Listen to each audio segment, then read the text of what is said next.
Aloha, it's Kiana, and here are today's top Hawaii headlines from the editors at the Honolulu Star-Advertiser.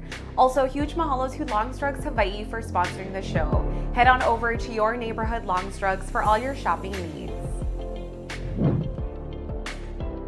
Travel destinations around the world are already competing for rebounding visitor demand, but a Hawaii Tourism Authority contract to promote the islands to U.S. tourists is still up in the air.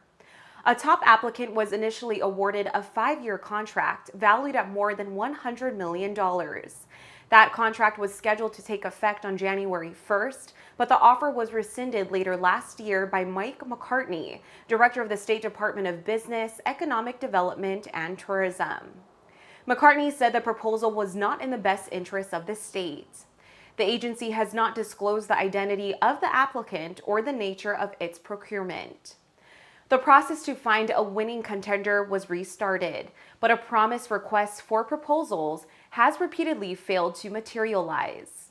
As it looks for a new prospect, HTA created stopgap by awarding longtime contractor the Hawaii Visitors and Convention Bureau 6-month contract extension valued at $8.5 million.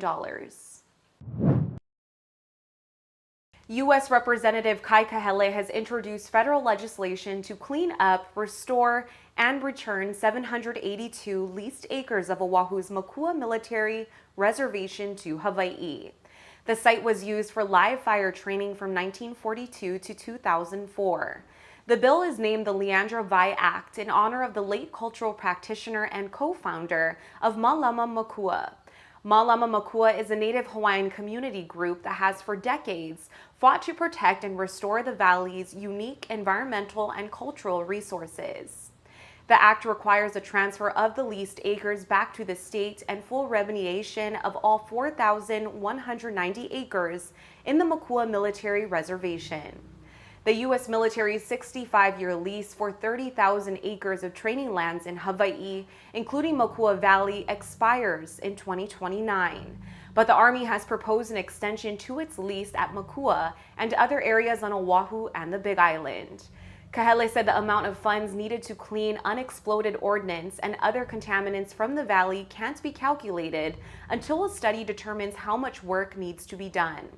The Army said it is aware of the Leandra Vai Act, but offered no comment on the proposal.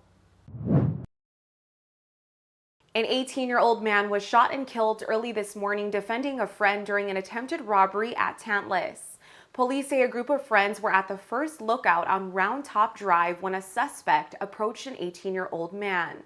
The suspect trained a gun at the man's head and demanded that he hand over property. Another man in the group pulled the first victim behind him and brandished a firearm. The suspect shot the man with the firearm in the abdomen and fled on foot. The victim was taken to a hospital where he was pronounced dead. Police said the shooting does not appear to be a random incident. Meanwhile, a man in his 20s is in serious condition after he was shot in the Palama area. Honolulu Emergency Medical Services personnel responded to an incident in the vicinity of Pool Lane Thursday night. EMS treated the man who was apparently shot in the upper torso and transferred him to a trauma hospital.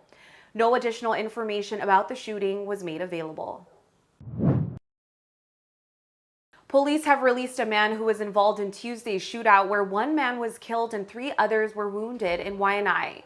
James Willa Lee was released pending further investigation. Another suspect, Christopher Tate Broom, remains hospitalized and is being held on a warrant for attempted murder and weapon offenses. Lee and Broom are suspects in a shooting at Pokaikuahivi Place. 2 weeks prior to the shootout, the resident at the home where the shooting occurred had reported a car break-in and theft. He told police that thieves made off with cash and a firearm.